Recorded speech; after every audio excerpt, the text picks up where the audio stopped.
Hi, everyone. Welcome and thanks for joining us. My name is Robert. I will be your host. Let's go ahead and get started.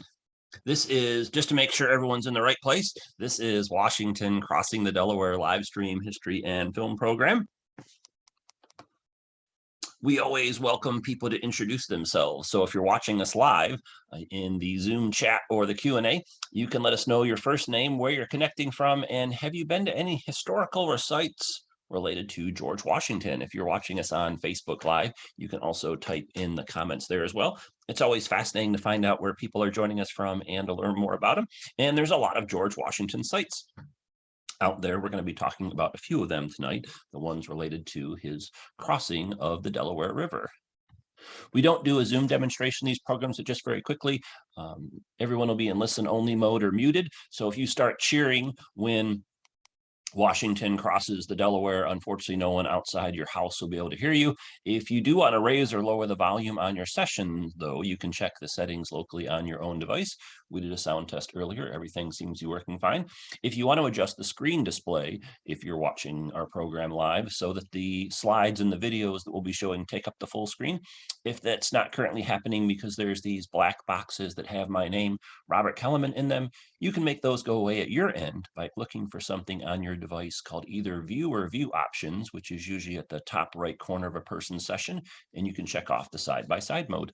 Throughout our program, if you have any questions, comments, thoughts, opinions, ideas, perspectives, memories, especially while the film is streaming, feel free to share those in the chat or the Q&A. It's always really fascinating to find out what people are thinking, and I really enjoy the comments that people make. They've really, since I've been doing this for the past, let's see, year and a half, almost 2 years now, I've really learned a lot from all of you. So thank you very much for that. We're Washington, D.C. History and Culture.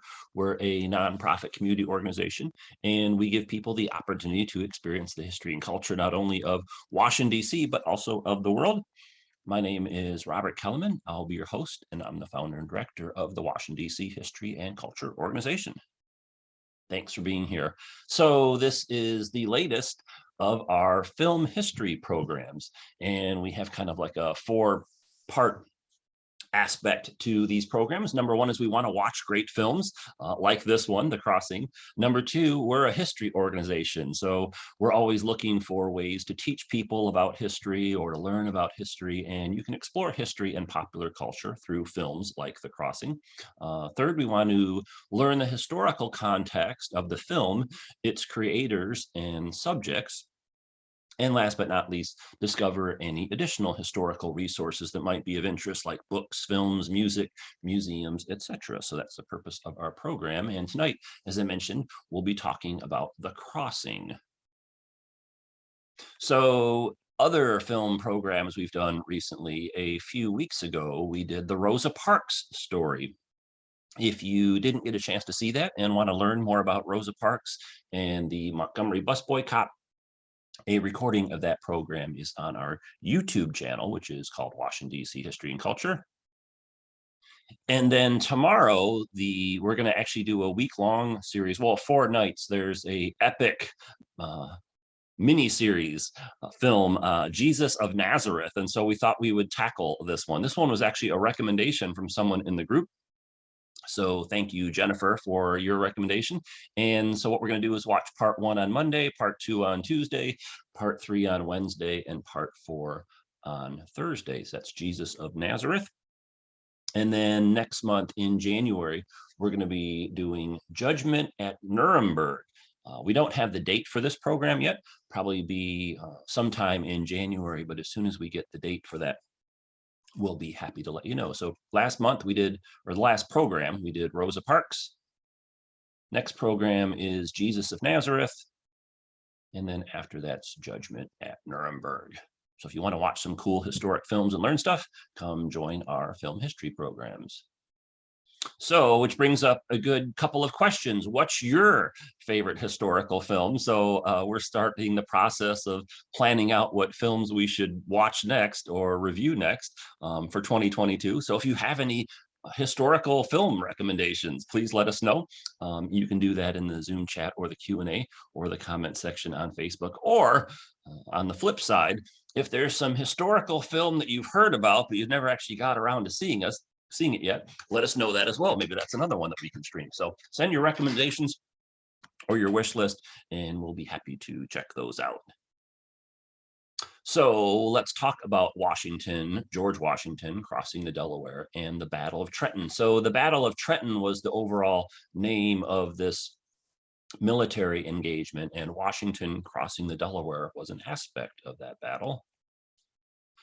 So let's do this. Here's what our program is going to look like today. There's two parts. So in part one is kind of like the historical context of the film. We're going to talk about Washington crossing the Delaware and the Battle of Trenton. We're going to talk about these two geographic sites, Washington Crossing Historic Park in Pennsylvania and Washington Crossing State Park in New Jersey.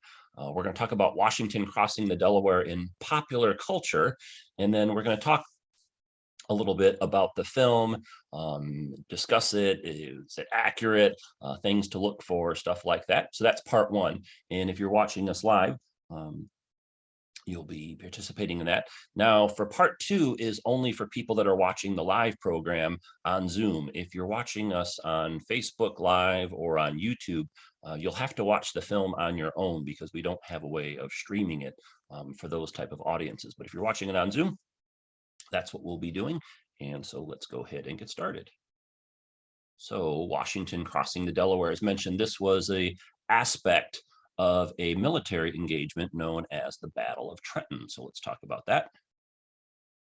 You probably have seen this painting before. It's very iconic painting in American art, George Washington crossing the Delaware. And this event took place on Christmas night of 1776.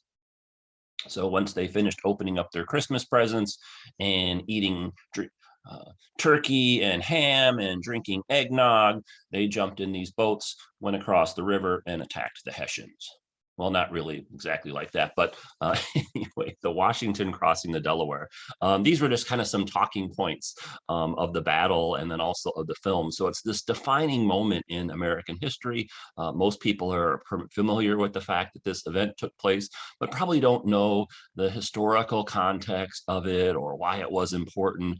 I mean, yeah, it looks really cool to have George Washington, this boat going across the river with these guys paddling, but what was the significance of this event? And why did it take place and what happened because of it?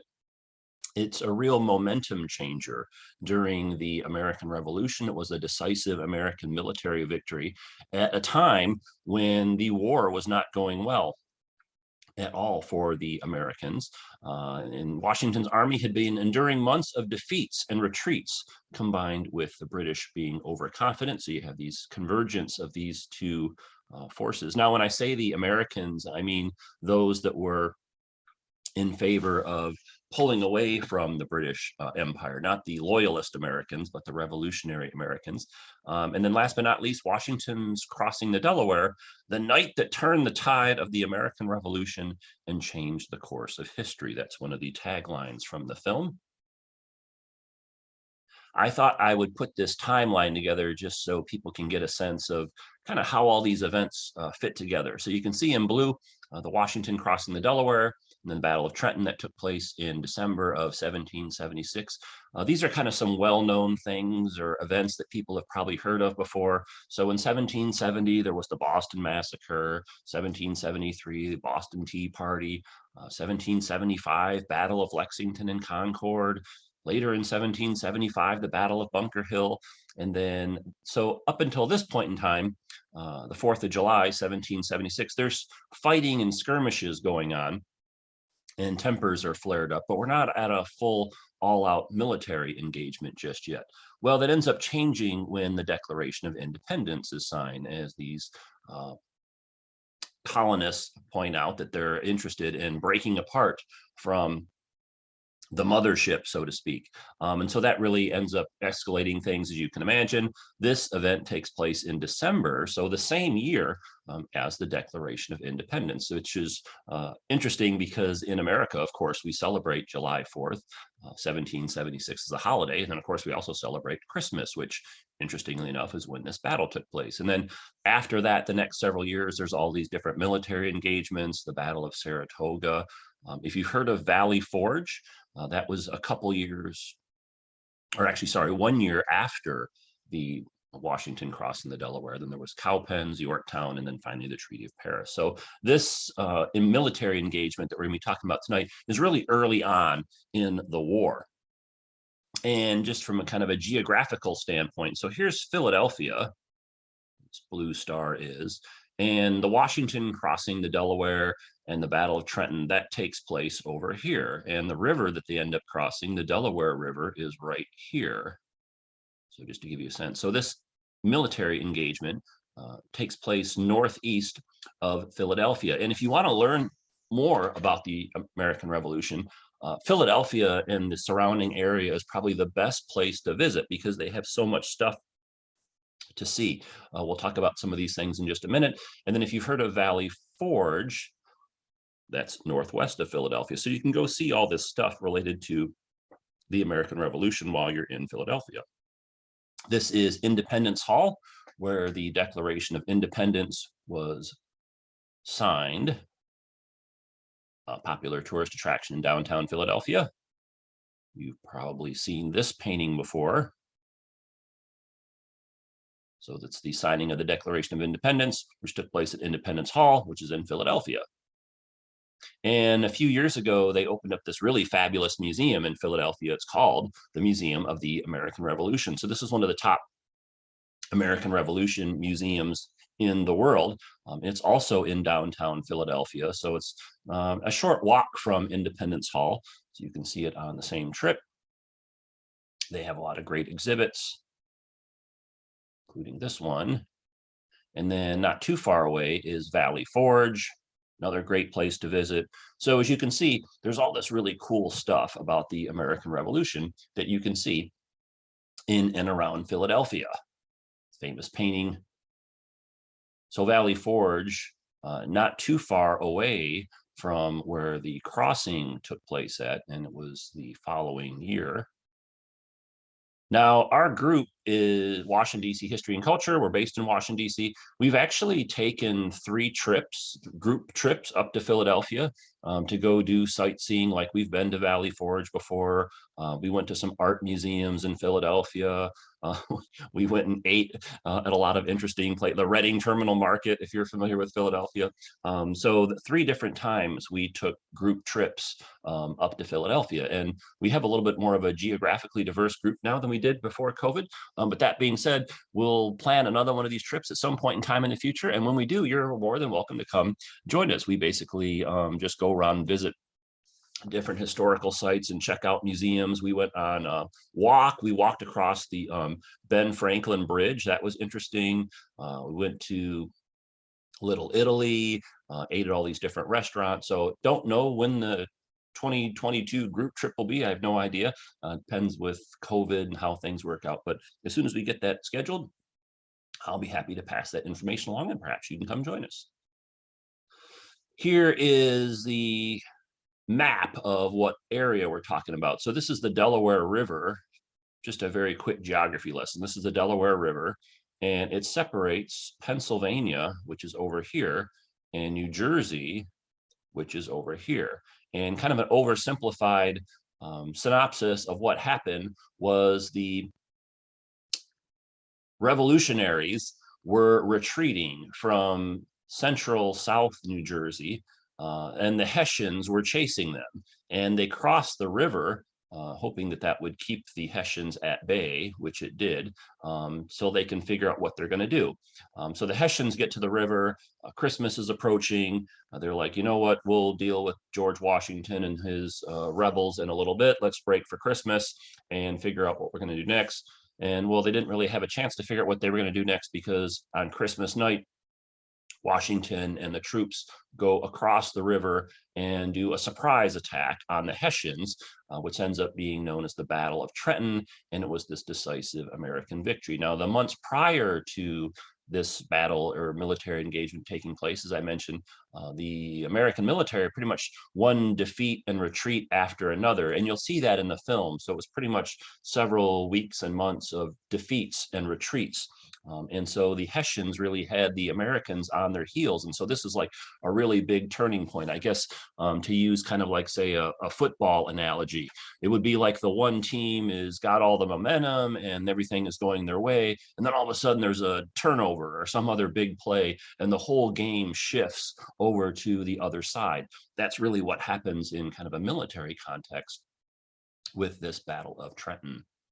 Now you hear a lot about Hessians, and what exactly is a Hessian? Are they from Hessia? Well, sort of. That's kind of the Americanized pronunciation of a German word. So the Hessians were from a certain area of Germany, but that term is really used to describe any type of German soldiers that participated in the war. So Hessians were German soldiers who served as auxiliaries to the British Army during the American Revolutionary War. So they were auxiliaries and not mercenaries. What a mercenary technically means is an individual person is hired by a government to fight. And what an auxiliary is a whole entire unit is basically hired. So if the British would have hired, say, an individual soldier, that person would have been considered a mercenary, but that's not what they did. They hired the whole entire like army unit from these smaller countries that would later become Germany. And so they're contracting, they're basically paying the German states for these troops, not paying, and then the German states will end up paying the soldiers. So a little bit different between an auxiliary and a mercenary if you're a history detail type person. They were known for their discipline and martial prowess. Around 30,000 Germans fought for the British during the war, comprising a quarter of British land forces. So you can see they played a pretty significant role in the war. Like most auxiliaries of this period, Hessians served as entire army units. So when Washington's troops attack, they are only attacking Hessians, they're not attacking British, fighting under their own flag, commanded by their usual officers and wearing their existing uniforms. Hessians played a key role in the Revolutionary War, and they served with distinction in many battles. So they were defeated in this battle, but they served with distinction and played an important role in several British victories. And the added manpower and skill of the German troops greatly sustained the British war effort. They were also very controversial. That was one of the things that the revolutionaries were up in arms, so to speak, about the fact that these hired mercenaries had been hired to come here and subdue the Americans. So that was a talking point for the revolutionaries. This is a technical map of the battle. And so the fighting takes place here in Trenton, New Jersey. This is the Delaware River over here. So Washington's troops crossed the river northwest of Trenton. They had to cross pretty far north because the Hessians are positioned here. And it's going to take them several hours to get across the river. So they obviously can't do it right here, because if they did, the Hessians would see them. So they have to cross the river far up north, far enough away that the guards and the sentries and the lookouts wouldn't see them. And then they have to, once they cross the river, they have to come marching down and attack Trenton. So you'll see that it's not just the crossing of the river. Once they get on the other side, they have to march southeast and then attack the Hessians at Trenton. So here's a trivia question for you, history trivia. During the Battle of Trenton, approximately 2,400 Americans defeated 1,500 Hessians. So 2,400 Americans. And when I say Americans, that might be a detailed type person wanting to signify the fact that it was the American revolutionaries and not the loyalists. That's true. So if you see me talking about Americans, I'm talking about not the Americans that were still loyal to the crown, but the Americans that were in favor of revolution. So, but anyway, 2,400 Americans defeated 1,500 Hessians. How many Americans were killed? Do you think it was like, I don't know, 1,000 or 100 or 500? I mean, that's a lot of troops. That's 3,900. So how many people do you think were killed on the American side? Well, there were only two, and they weren't from the battle, they were from exposure. So it just so happened when this attack took place, the weather was really bad, which actually aided in the surprise element of it. So there were two dead on the American side from exposure to the elements. Five more were wounded. On the Hessian side, 22 dead, including their commanding officer. 83 were wounded, and they captured between 8 and 900. The rest kind of skedaddled. So really decisive American victory, but at not too significant of a cost, at least not on the American side. These are the two sites that you can visit today that will give you the overview of this event and various other historical things. So it's two separate parks. There's the Washington Crossing Historic Park, which is in Pennsylvania. That's where Washington's camp was. And there's the Washington Crossing State Park in New Jersey. That's where the Battle of Trenton took place. This is a really beautiful area. Even if it wasn't a historically noteworthy place, this would be a great place to visit. Shout out to Stefan, who wanted to remind folks that future President James Monroe was one of the people that was wounded. Thanks, Stefan. I appreciate you chiming in with that. I actually had that on one of the slides, and I ended up on the cutting room floor. But since you mentioned, I think we should include it. Just a really beautiful geographic area, woods and water and fall colors and all that types of stuff. So here's an aerial view. Great place to go if you like hiking, camping, bike riding, canoeing, kayaking, fall colors, all that kind of stuff. Some pictures to give you a sense of what it looks like. So these Zoom programs are awesome, and thanks so much for being here tonight. But even better is if you can go visit the site in person, and they have costume historical interpreters doing different things like reading the Declaration of Independence, or giving living history programs like how they cook stuff. So there's a lot of things related to the battle, as you can imagine. But this site is open all year, and they have all different types of historical programs that you can go participate in. A lot of kids show up here either with their families or with school trips. This little girl's learning how to make candles. Some turkeys. These two seem pretty happy. It's a pretty romantic place if you think about it, a battlefield sometimes.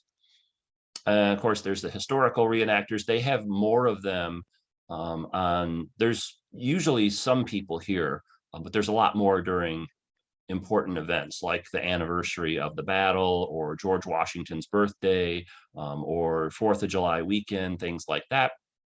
And so it's really interesting to go here and see these folks, because a lot of people don't really know a lot about the American Revolution. And these folks or what it was like, even on a civilian side, to live during the 1770s.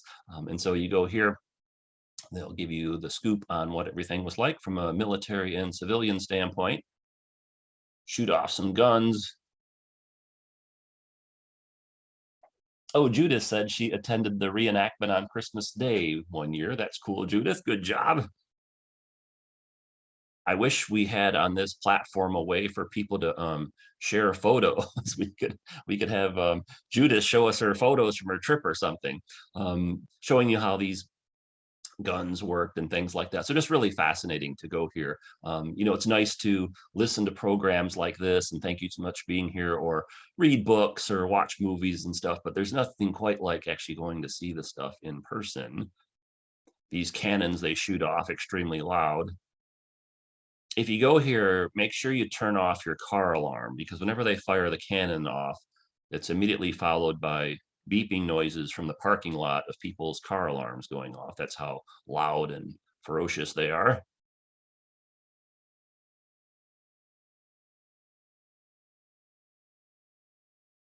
The different reenactors showing you what it was like to participate in the military engagement. And the battle took place on Christmas night. And so they usually have their reenactments a few days before, or they have other historical events in the days leading up to it. And hey, let's face it, it's Philadelphia area in December. It could potentially be cold and snowy, because it gets cold and snowy in southeastern Pennsylvania. So you have to be aware for that. So if you're visiting from San Diego or Florida and thinking that they might cancel the event because of the snow, No, I don't think that's ever happened. And of course, they're fighting for liberty. Now, there's some people that love history so much, they get overwhelmed by emotions and they decide, wow, this would be a great place to pop the question and propose. And so you'd be surprised all the different things that take place in addition to the military stuff. And guess what happens? This young lady on the right, she was so impressed with the engagement offer from her boyfriend that why, of course, she said yes. So if you're looking for an engagement spot, Valley Forge, Washington, crossing the Delaware, downtown Philadelphia, all kinds of options in southeastern Pennsylvania. Now, this is the river that Washington has to get across. And you may be looking at this thinking, oh, that's not really all that wide. Yeah, but try try swimming across it in the winter, in the snow and ice, and that's what has happened. I think now we're kind of desensitized to geographic barriers because we built so many tunnels and bridges, and we have airplanes and helicopters and things like that. But for the longest time, geography was really important on what people ended up doing. And same thing here. Remember, as I was saying before, Washington's troops, this is New Jersey over here, this is Pennsylvania over here, they got a hold of some boats. The Hessians were chasing them, but they had enough lead time that they were able to cross the river, and now the river's separating them. And it's not a insurmountable obstacle, but it'd be pretty challenging to get across. And so the Hessians have to pretty much stop where they're at and try and figure out what they're going to do. And so they think, well, we'll figure out what we're going to do after Christmas. Let's take a break, enjoy Christmas holiday, and then pick up the offensive, which of course they never got a chance to do because they were attacked on Christmas night. Here is what the waterway looks like in more modern times. Now, you might be thinking, why didn't Washington just go across the bridge? Why did he have to use these boats? Well, because they didn't have the bridge, of course. There were no bridges anywhere around this area. The first bridge across this section of the river was not built to many, many years after the battle, so they couldn't do that. The helicopter hadn't been invented, so they couldn't use that. So the only way to get across the river is you can either swim, which you're not going to be able to do that because the water temperature is around freezing. It actually had ice in the water, so it was probably 32, 33, 31 degrees, and it was snowing. The weather was really bad. Remember, 2 guys on the American side that were outside died of exposure, and it shows you how bad the weather was. So, you look now, it doesn't really look all that cold in this photo, but you would not be able to swim across that river with your gun and any equipment and stuff like that, and then dry yourself off and march down the river and fight the Hessians. So the only way you're gonna be able to get across is with a boat or a group of boats or something like that. And so this is what George Washington's got to figure out what to do. And now he initially was not thinking that he was going to attack the Hessians. His initial plan was just, let's just get across the river and we'll figure out what we're going to do once that happens. And so he does get across the river, and then he starts thinking, this might be a good place to try and turn the course of history with a momentum changing type surprise attack. And so that's what he ends up doing. You'll see it in the film.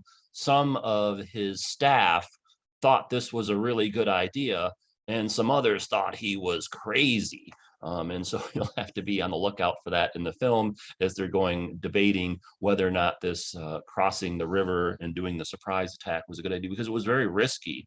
And they thought the biggest risk was that the Hessians know they're coming and are waiting to ambush them when they arrive, but that did not happen. They caught him off guard.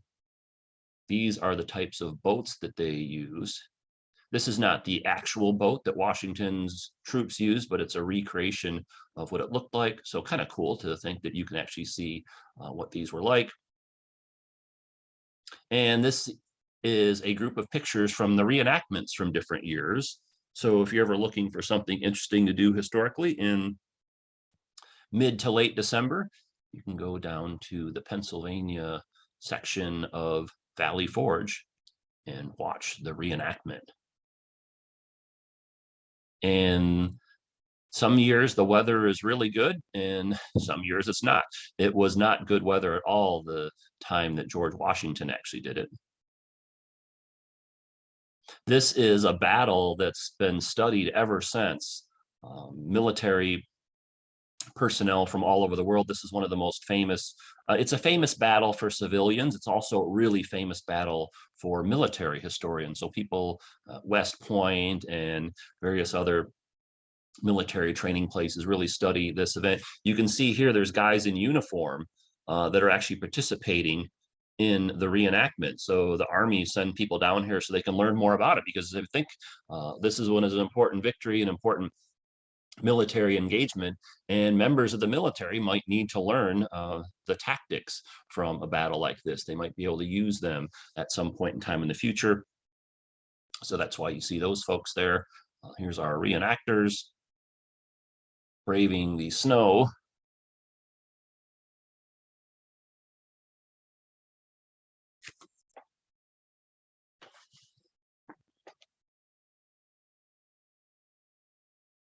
And eventually they get across the other side. Now, what do they do when they get across the other side at the reenactment? Well, they have a beverage. Now, this is not what they did during Washington's time. He had to have them march down and attack the Hessians, but they usually end up having some type of celebration once the reenactment is successfully completed. Now, let's talk about the Washington crossing the Delaware in popular culture. If you think about George Washington crossing the Delaware River, what comes to mind? What kind of visual image are you thinking of? It's probably this one, this famous painting that you've no doubt seen before. It's one of the most famous paintings in American history, and you can see the details on it. It was painted in 1851, so about 10 years before the Civil War started, by Emanuel Leutze. He actually was a German artist who immigrated here to the United States, and it's at the Metropolitan Museum of Art in New York. If you ever get it, if you haven't seen this painting before and you're going to be visiting New York, or if you're living there, you really got to check this out. It's really spectacular. It's not only one of the most famous and iconic paintings in American history, it's also massive. It's 12, almost 12 and a half feet high, and it's over 21 feet wide. So here it is on the wall. And so what happens at the Met is you come around the corner and you go into this room, and this big giant painting is facing you. So this would be a really cool painting, even if it was only a couple feet wide. But the fact that it is so big and the figures are pretty much life size just makes it really epic. And so there's nothing quite like seeing this in person. Let me go back to the details. Oh, I'll do it in just a second, sorry. So here it is. And I would imagine if I showed this picture to 100 random people on the street, that at least 90% would know what this is, just because it's such a well-known image. But have you ever actually really kind of studied it? Yeah, people are familiar with this, but they've never kind of looked at it very closely. So let's do that just really briefly. You can see Washington standing there in the front of the boat. He's very poised. You got these guys over here. They're pushing the ice away. The artist did use a few artistic liberties in putting this together. Washington was probably not standing up like this because they thought that there was a possibility the Hessians on the other side knew they were coming and were waiting for him in ambush. So he probably was not standing up like this, because if they were waiting, a sniper would have shot and killed him. And these guys pushing the ice, yeah, they were kind of having to do that, but a little bit dramatic liberty or license taken there. Neatly, they have the flag here. And then if you go to the other side, you can see all these different boats. These horses weren't positioned like that. There's actually even some debate as whether or not they might have used some different types of boats. Someone mentioned that earlier. So whoever that was, thank you. That was Stefan once again. Thank you, Stefan. Appreciate that.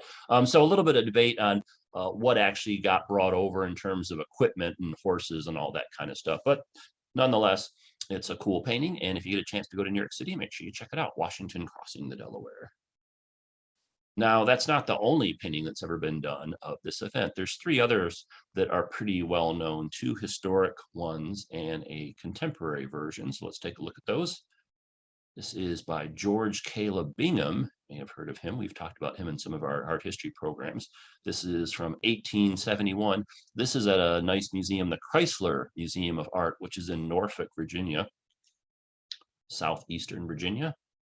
Washington Crossing the Delaware by George Caleb Bingham from 1871. Not quite as dramatic as the other one, but still pretty good.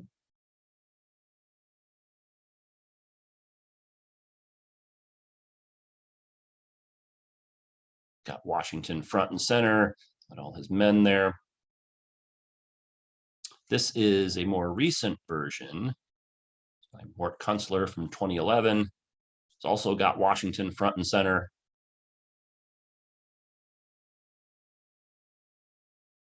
He did a good job of capturing the snow and the cold.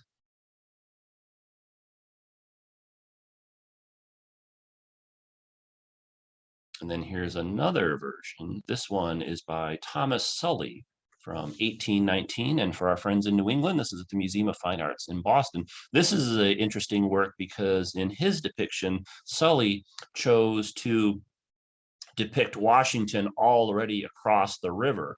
If you remember back to the other three paintings we saw, the artist showed Washington actually crossing the river. In this one, he's already on the other side, and he's pretty much just waiting for the rest of his troops to get across before they can start the march down to attack the Hessians. So artists always go through a decision-making process of what they're going to depict and how they're going to depict it.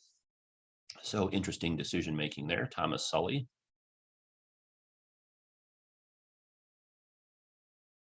You can see his staff member is pointing out to where the Hessians are, just on the off chance George Washington doesn't know which way to go. And there's the four. So it's always fascinating to look at these kind of side by side to see how the artists approach them differently. I forgot to mention the one over here. It's kind of dark on this right side and over here. And you can see here the light is shining through. And that's almost like a looking into the future, the fact that this event is going to turn the tide of the war. It had not been going well for the revolutionary Americans for the first several months, but this is going to be a big turning point. So it's almost like the sun, it's almost like God is shining on George Washington and going to bring him victory and turn the tide of the war in favor of the Americans. That was an interesting touch by the artist. And this is another famous painting that's related to this event, although this actually has to do with the surrender that took place. So this is called The Capture of the Hessians at Trenton by John Trumbull. And this painting was done in 1828. You may have seen this painting before if you're in Washington, D.C., or if you visited before, because it hangs in the rotunda of the U.S. Capitol. There's the blue arrow on the right side pointing, and this also is an extremely large painting. And if you look over here on the other side, it's a little bit blurry, but this is the signing of the Declaration of Independence painting. Just as an FYI, that's where that one hangs. So another place to visit, if you haven't seen it before, is the United States Capitol Rotunda. A lot of great things to see there as well. Here's the painting. So this artist chose not to depict the crossing of the river, but the surrender of the Hessians to George Washington and the Americans. Okay, let's talk about the film for just a few minutes, and then we'll actually cue it up. So Jeff Daniels is the actor that plays George Washington. And if you like history and films and stuff, and whenever you think of Jeff Daniels, there's a lot of well-known roles that come into mind, but the historical role that he's most known for by far was his portrayal of Joshua Lawrence Chamberlain in Gettysburg, which he did do a great job. I was thinking actually maybe streaming that film next summer on the anniversary of Gettysburg. We were going to do it last year, but we just kind of ran out of time. So if you want to see Gettysburg, we'll probably stream it July of next year. But anyway, Jeff Daniels does a great job playing Joshua Lawrence Chamberlain, and he's really well known for being in this film. And again, he's been in a lot of great films, but this is probably the historical role that he's most well known for. But surprisingly enough, he's really not all that well known for playing George Washington. This film, I've talked about this film with a number of people, and most people either have never heard of it, or they heard of it but never got around to seeing it, or if they did see it, it was at 3 o'clock in the morning on a Tuesday. 10 years ago or something like that. So to me, it's just kind of interesting that he's so well known for being in this film, but this other one is really kind of a sleeper. And it's actually a pretty highly rated film. If you look at what critics had to say about this, or if you go on to, say, Internet Movie Database and see what people that have seen this movie, they thought of it, they give it thumbs up as well. So it's not like it's a bad movie. It's just for whatever reason, it just did not get all that popular, perhaps because it was A&E and not released in, say, the film theaters of the world. Now, George Washington is a very fascinating individual, partially because he's really George Washington, the myth. He's the guy on the dollar bill and on Mount Rushmore, and there's statues of him and paintings of him. But who exactly was George Washington? What was he like? And what made him so successful? And that was one of the things that I liked about this film, because most people, when they think of George Washington, they probably don't really know much about what he was like or his personality or anything. It's like, oh yeah, he was the guy that was, across the Delaware and president and on the dollar bill and stuff like that, but don't really know much about him. So I really liked how Jeff Daniels portrayed George Washington in this film. You can kind of see his strengths and weaknesses, both of his character, and he really kind of humanizes George Washington. He doesn't show him as the guy on the statue, so to speak. So I thought Jeff Daniels did a great job portraying George Washington. And here's a couple quotes from George Washington about his role in the film. He said, "We know so much about the Civil War, but for whatever reason, the American Revolution, we just don't know very much about it. The Crossing is basically about the first battle in the American Revolution that actually turned the tide toward the formation of this country." Two quotes from Jeff Daniels. And if you're wondering, does he look like George Washington? That's always thing that people get really excited about, or that can be very controversial. Like, oh God, the actor who played such and such does not look anything at all like the person. You'll hear that criticism sometimes, but they did a pretty good job casting him, because when Washington crossed the Delaware, he was 44 years old. Guess how old Jeff Daniels was when he played Washington in the film. He also was 44 years old. George Washington was 6 feet 2 inches tall. He was one of our tallest early presidents. And Jeff Daniels, 6 feet 3. And he kind of looks like him when they put him in character. You may have seen portraits of George Washington wearing this uniform. And this painting is actually at the Battle of Trenton, or actually after the Battle of Trenton. So they got the publicity photo. So looks pretty good in terms of similarity, if that's a important thing for you. Now, most people have heard of Alexander Hamilton, of course, the Hamilton musical. He was the first Treasury Secretary in the United States. How did he get that job? Well, he got it partially because he was buddies with George Washington. He actually worked for George Washington during the American Revolution. He was a key aide, and he was the kind of its aide de camp, which was kind of like the, the main guy that runs errands and helps him administratively and things like that, and also later his chief of staff. So you should look for Alexander Hamilton in the film. He's not in a decision-making role, but you do see him in several scenes. There's another figure who plays prominently, and as you're watching the film and you see this guy, you might think that he's like a Hollywood recreation, because he's one of the more interesting characters in the film. And there's a quote where Washington asks him what he thinks about the plan of attack, and he says, "This whole thing is a damn lunatic affair, but if you're determined to ride into hell, I will go along." And so this character is so fascinating and so unusual. You might think that this is like some kind of Hollywood made up type of stuff, but it's actually not. This is a real person, and the name of the person that he's playing is Colonel John Glover. And so here's the three actors that play probably the three most well-known people, historically speaking, from the film. So this is the actor that played Alexander Hamilton. I couldn't get a good shot of him that was clear in his uniform. So I just thought I'd show you what they look like in contemporary clothes. And then this is Colonel John Glover. And this was another key person in the film. This is General Hugh Mercer. He was Washington's kind of one of his right-hand men, so to speak. And he's a very supportive individual, and he's always at Washington's side and things like that. So you should look out for these three actors.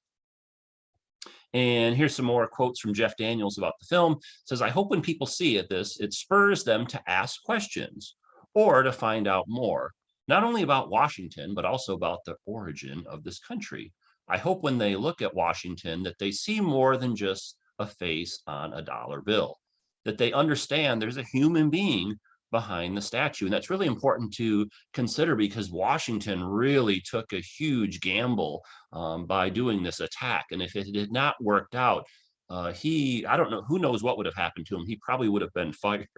Um, and so this was a very decisive moment in his life in the war, things like that. And he was taking a huge chance. That's one of the things you should be looking out for in the film is the fact that the people on his staff are expressing their concerns, telling him this is a bad idea, etc. There are moments when you can feel what it would have been like to be there. I actually think that's another advantage of this film. When you're watching it and they're rowing across the river and it feels like you're right there. If you are living in somewhere where it's cold, open up the window so you can get the cold air blowing in your face to get the full effect, things like that. And then last but not least, he said, I will never look at this country the same way again. He's talking about just the profound role that this event played on American history. If the Americans had not won the revolution, world history would have turned out completely different. And had Washington and his troops not won this battle, it's very likely that they would not have won the American Revolution. So this is really pivotal time in history that a lot of things ended up happening the way they did because of this event. So the crossing, here's just kind of a quick overview of my thoughts in summary on the film. Forgot to mention, if you got your Christmas shopping done early, so that you could watch this program with us, I thank you for planning ahead and being proactive. Appreciate that. On the other hand, if you're like me and you've procrastinated finishing your Christmas shopping and you're going to watch the film instead, thank you as well. Appreciate that. Glad to have everybody here, especially on a Sunday night. So The Crossing, the film, it's a true story of an important historical event. It's very accurately portrayed. There's not a lot of Hollywood liberties, so to speak. If there were, I'd be happy to point those out, but there's not really that many. I feel like it captures the essence of George Washington and what he was like on a personal level, which is important for people to understand, is because we do think of him as the guy on the dollar bill or the guy on Mount Rushmore. Overall, I really like the acting. I like the costumes and the cinematography. The one thing that I thought could have been a little better with this film is they did talk somewhat about the historical context, but I felt like maybe the average person that wasn't familiar with some of the events leading up to the battle and the risks that were involved and who the Hessians were and things like that. I would think maybe an average person, that might not be as clear as it could have been. So my really only suggestion for the film that I thought could have made it better was if they were just a little bit more clear with that part. Now, you don't have to worry too much about that because I just spent the past several minutes kind of talking about the film and whatnot. But unfortunately, not everyone has the advantage of watching this program before seeing the film. But overall, I thought it was really good. And I'm just really surprised this film is just not more well known, because it was very well received by critics. People that I've known have watched it, liked it. It's got good reviews, Internet Movie Database, et cetera, et cetera. As we're watching the film, if you have any questions, comments, thoughts, opinions, ideas, perspectives, memories, et cetera, you can type those in the chat or the Q&A in Zoom. And once we get done, I'd be curious to know, what did you think of this film? If you thought it sucked and it was the worst waste of 90 minutes in your entire life, that's totally fine. If you liked it, but not as much as me, that's fine too. If you thought it was the greatest movie ever, that's good as well. So always curious to hear what your thoughts are. And as I mentioned before, if you like these types of film history programs, the last one we did was the Rosa Parks story. That one was on YouTube. Actually, the last one we did was Tora, Tora, Tora, but there was something wrong with the video for that one. So that program was a little bit different kind of format than this one. But the last one that we had like this was the Rosa Parks story. You can find that on our YouTube channel. As mentioned, starting tomorrow, we'll be doing Jesus of Nazareth. So it'll be interesting to compare and contrast the leadership styles of George Washington versus Jesus. Actually, here, let me do this. Let me post a couple things in the chat. Hold on one second.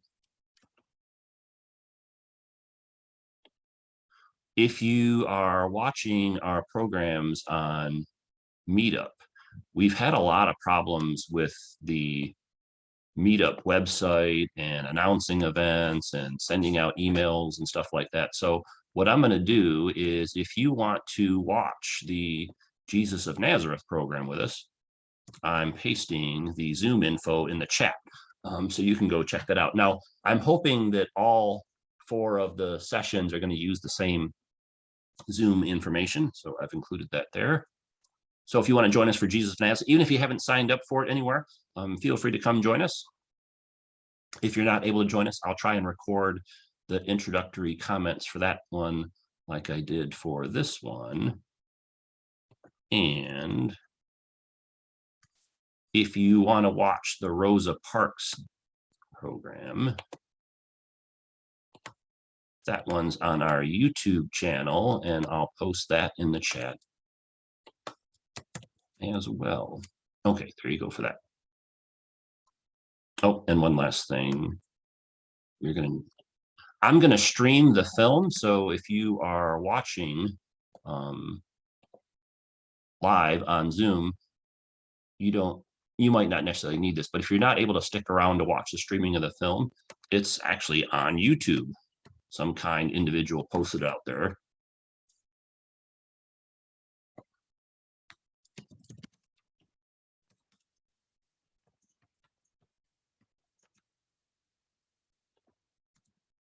Okay, there's that. If you are watching this program live on Facebook, I will post the link to the film in the comment section on Facebook, so you can check that out.